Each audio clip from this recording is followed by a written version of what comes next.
Tahukah kamu bahwa kota kecil bernama Pare pernah menjadi salah satu pusat denyut ekonomi paling sibuk di Kediri? Sebelum dikenal sebagai kota pelajar, Pare adalah kota rel dan uap.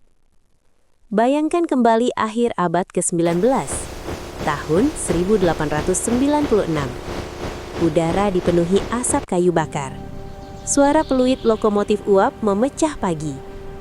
Disinilah berdiri stasiun tram Pare, pusat operasi perusahaan Belanda bernama Kediri Stoomtram-Maatschappij, atau yang dikenal sebagai KSM.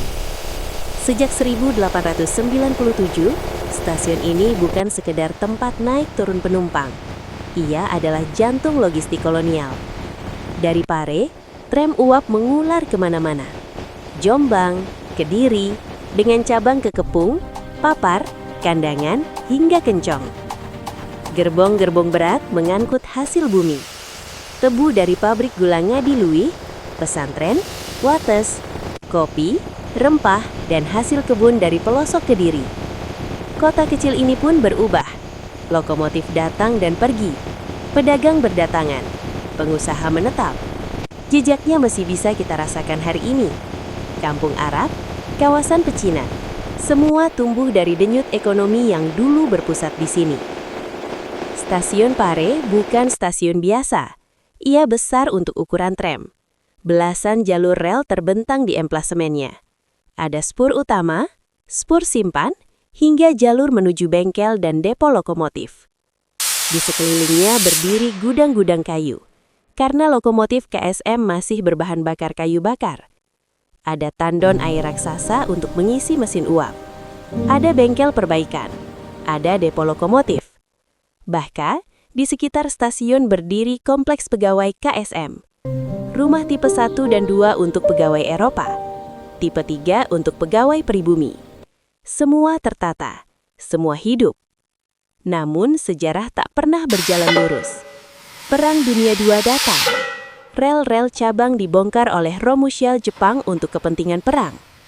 Tahun 1949, pertempuran hebat antara pejuang Trip dan tentara Belanda menghantam kawasan ini. Depo lokomotif hancur parah. Bangunan stasiun pun tak lagi utuh. Pasca kemerdekaan, stasiun Pare masih bertahan. Beroperasi di bawah DKA, PNKA, hingga PJKA. Namun zaman berubah. Tram uap kehilangan relevansinya. Tahun demi tahun berlalu, hingga akhirnya 1978-1981, stasiun Pare benar-benar berhenti beroperasi. Rel dicabut, jalur menghilang, cerita pun perlahan terlupakan. Hari ini, bangunan yang dulu menjadi pusat pergerakan tram se-Kediri berubah fungsi. Ia kini menjadi warung sate dan gulai, berdiri persis di depan Mapolres Kediri, di Jalan Panglima Besar Sudirman. Banyak orang lewat tanpa sadar bahwa tempat ini pernah menjadi saksi lalu lalang lokomotif uap, keringat pekerja, dan denyut ekonomi sebuah kota. Namun, sejarah tak pernah benar-benar hilang. Jika suatu hari kamu melihat potongan rel tua di bahu jalan, jembatan kecil yang terasa tidak pada tempatnya, atau bangunan kolonial yang tampak asing di tengah kota, berhentilah sejenak. Bisa jadi, itulah jejak tram Pare. Kisah besar yang kini hanya menunggu untuk ditemukan kembali.